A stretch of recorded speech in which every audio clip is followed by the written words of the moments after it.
check-in sa Clark International Airport. Yan, boarding na kami.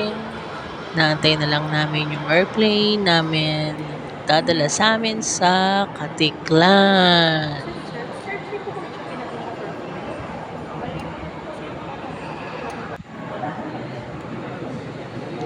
Ito ang Clark International Airport. Inaantay na naitan yung sasakyan naming airplane.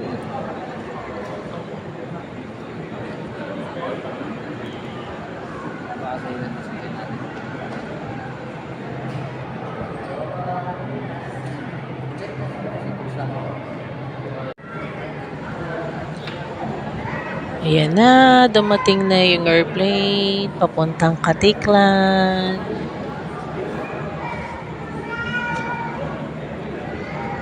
PM pa lang ang flight namin pero 1:30 pa lang dito sa airport.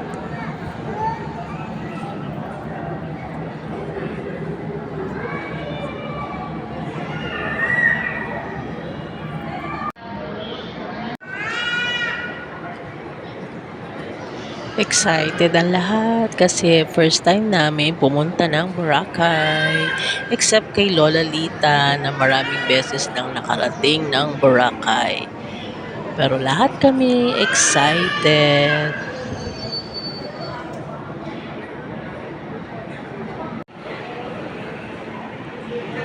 Busy. Oh, ano, excited? Si Auntie, excited na, Auntie. Magkatabi kayo.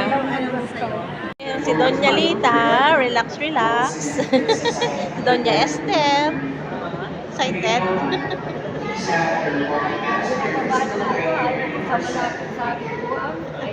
Kita na. Para makita mo sana paano mag-landing. Boarding man yan. Lapit na. Seat number. Oy, si Ethan, pasaway. Ethan. Yung dalawang magandang bata. Yung dalawang magandang bata, say hi. Hi. Bintana ba sa 5F? Basta yung may ano, may kinuha ako. May bintana kayo. Yung huling passenger. Maiwan na kayo. Nakasasabi na.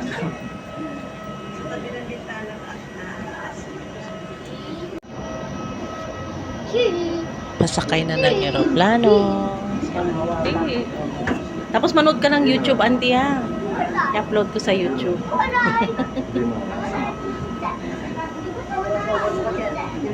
Mga picture natin.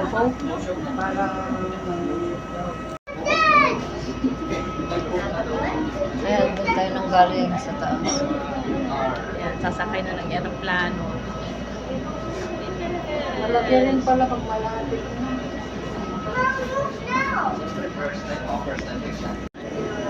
Hindi nila yan pinapayagan. Hindi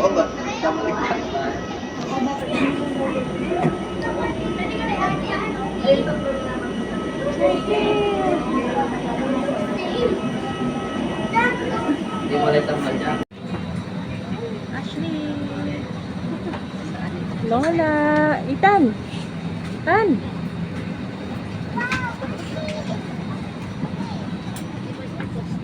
Ayan, dalawang couple. Auntie!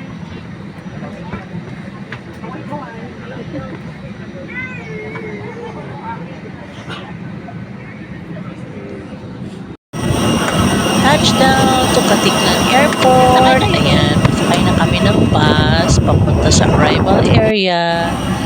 Nagkahiwa-hiwalay kami ng upuan.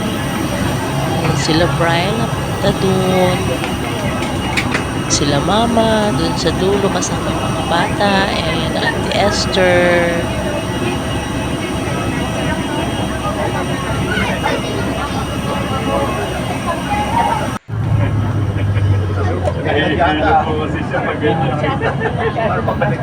Hello, Katiklan!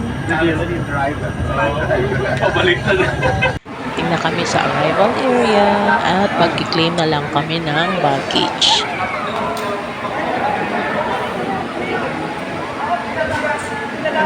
After makuha mga luggages, lumabas na kami ng airport at nag-proceed ako sa mga windows at hinanap ko yung southwest window kung saan magdadala sa amin sa jetty port and to the hotel. Ayan, nakasakay na kami sa bus ng southwest.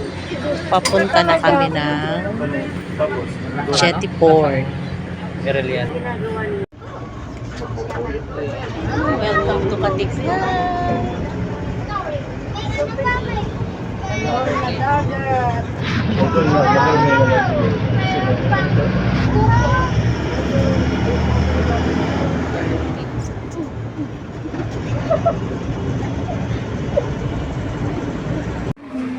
Marating na kami ng jetty port papuntang Boracay Island at inassist kami ng Southwest staff. Sila na rin ang bahala sa mga luggages namin. At bibigyan ko na lang sila ng tip after madala yung luggage sa boat na sasakyan namin papuntang Boracay Island. Ayan na, nakasakay na kami sa boat. Yan, excited ng lahat na makarating ng Boracay Island. Kailangan mag-shave kasi sakit sa mata.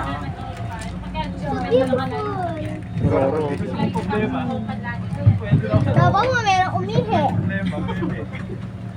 Ano? Pwede kang umihi sa dagat, Tan. Saan ang umihi?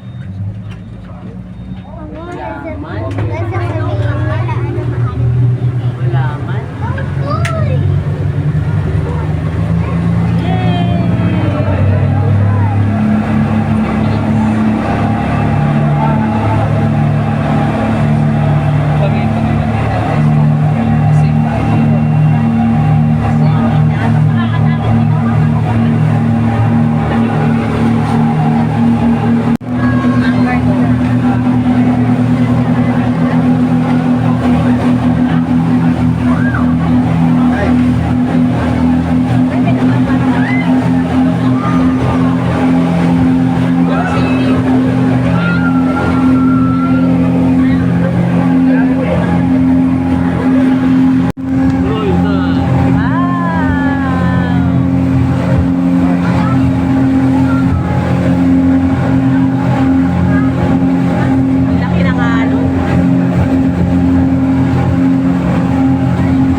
Welcome to Boracay Island. Less than 5 minutes lang ang travel from Jetty Port to Boracay Island. At andito na kami sa bus ng Southwest.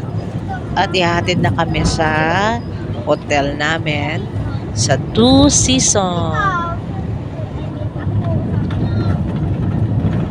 Time check, 5:30 na ng hapon nung makarating kami ng Boracay Island.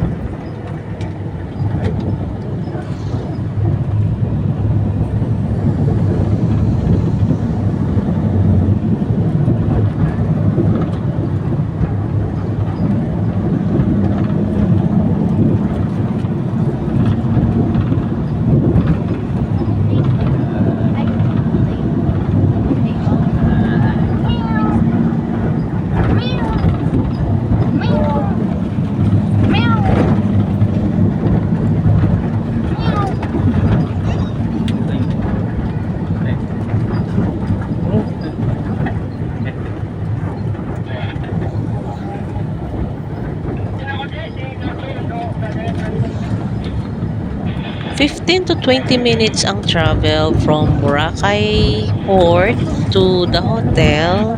At in fairness walang ka-traffic sa Boracay Island. At ang linis-linis ng daan nila.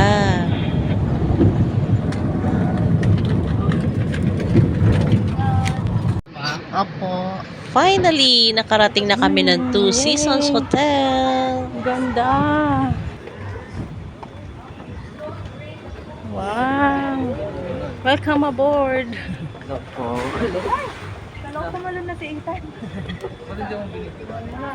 Oh, ano auntie, magbibikini ka na niyan? Oh, may koi sila. Ang laki ng fish, oh. Ay, anong show? Koi. Koi. Ang sa Japanese na ano? Koi. Uy, ayun, uy. Oh, huwag yung pakainin ko yung lahat ng pagkain ko na Hello, Nemo.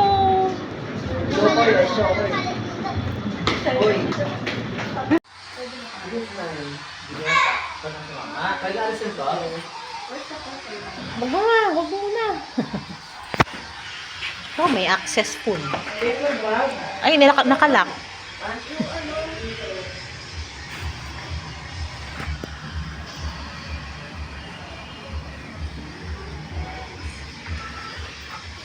Ito yung nakuha kong room. It's a family suite with pool access. Good for 8 packs. May 4 beds. Isang king size. Yan, yung inupuan ni Bryles. King size. At 3 queen size. Yung isang bed nandito sa isang private room. Yan, may sarili siyang TV. Queen size yung bed dyan. And may sariling cabinet. And mirror. Ang ganda talaga ng room na to. At ito naman ang bath and toilet. Ito ang toilet. Ayan, may provided din na sleepers, mga towels, may 2 sink. Ito naman ang bath area. Ayan, ang ganda. Ang ganda-ganda ng area na to. At may nag-provide din sila ng mga soap, toothbrush, yung sabon and conditioner nandun sa shower area. At ito naman ang toilet. Ang linis at ang ganda rin. Kaka-amaze talaga tong room na to. Ng hotel sa gabi, so low tide ngayon, kaya hindi natin makita yung dagat. Pero masarap maglakad ng nakapaa dito.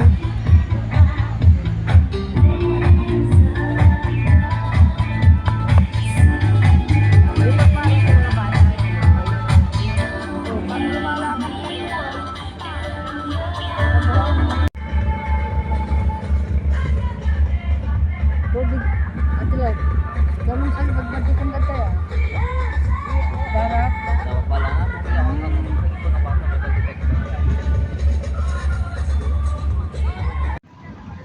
parang sa buwan, no? Ganito ba kapino yun, yung sa deserto? Baka sa buwan ganito. Hindi, parang hindi, mas maano to. Tingnan mo dyan yung, ano, Footprint. ni Albert Armstrong ba yun? Ay, Parang abong nga.